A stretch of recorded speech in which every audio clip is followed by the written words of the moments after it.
Hello everyone. As you know by now, I'm Bricks and Blocks, aka Obstinarian, aka Ballistic Cato. Last year I made my 1 year anniversary video, and although it's late, I decided to continue the trend this year, and oh boy, did we have a good year. To start off, I did a bunch of Bricks and Motion's weekly animation challenges this year.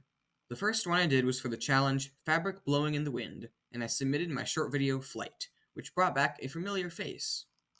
I came in second place in the fourth animation challenge of the year, which had the theme of Magic Attack. I was pretty happy to finally rank in something, even if it was only an animation challenge.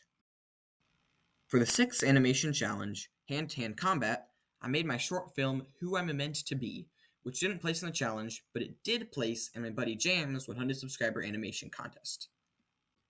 In March, I entered BrickFilms.com's fourth annual Shack contest, with It Came on Easter Day. I was able to place 7th out of 26 entries, so I was very happy with the results.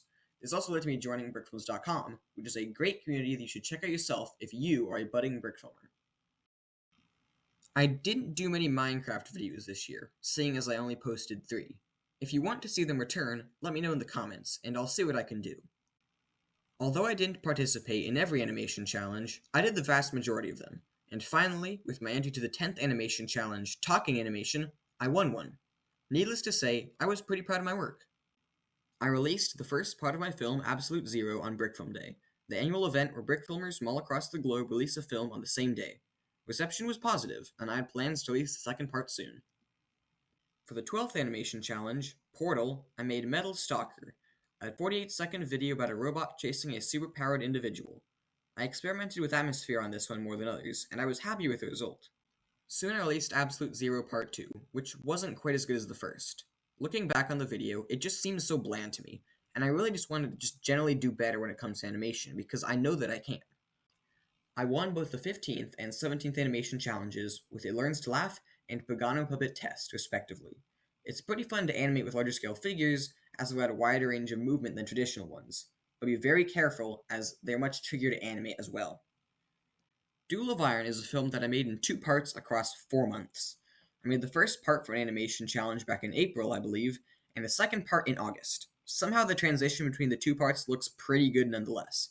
If you don't already know, this video ties into Absolute Zero. In October, I released what I consider to be my best film of the year, Avaricia Part 1. Yes, I know, everything I make is broken up in parts. I guess I take a little bit too much inspiration from Jonathan Vaughn.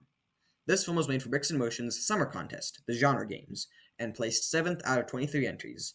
I was pretty happy with the ranking, and I can't wait to make the next and hopefully final part of the film. It was the end of November, and BrickFilms.com's Scary Contest had been going on for over a month at this point. In the last few days of the contest, I had the bright idea to whip up an entry in 3 days. It paid off, however, as I ranked 3rd out of 48 entries. Christmas time was here, and so was Bricks and Motion's holiday potluck event. For this event, I made a 1-minute short entitled Compassion, and I'm pretty proud of the scenery and the color in the film. While brief, it was fun to make nonetheless. Lastly, I participated in Bricks and Motion's annual Fact Contest, in which participants rushed to make a full animation in the span of 24 hours. This year's theme was the Journey Ahead. Interpret that however you like. While I do like my entry, I had to cut many parts of the script, and thus the story feels pretty rushed. I'm glad to have completed it, but I feel like it is missing something in the animation department. And that's a wrap. Overall, I think I had an amazing year, and I can't wait to show you guys what's next. Comment down below what your favorite video of mine was this year, and be on the lookout because that contest is just around the corner. See you then.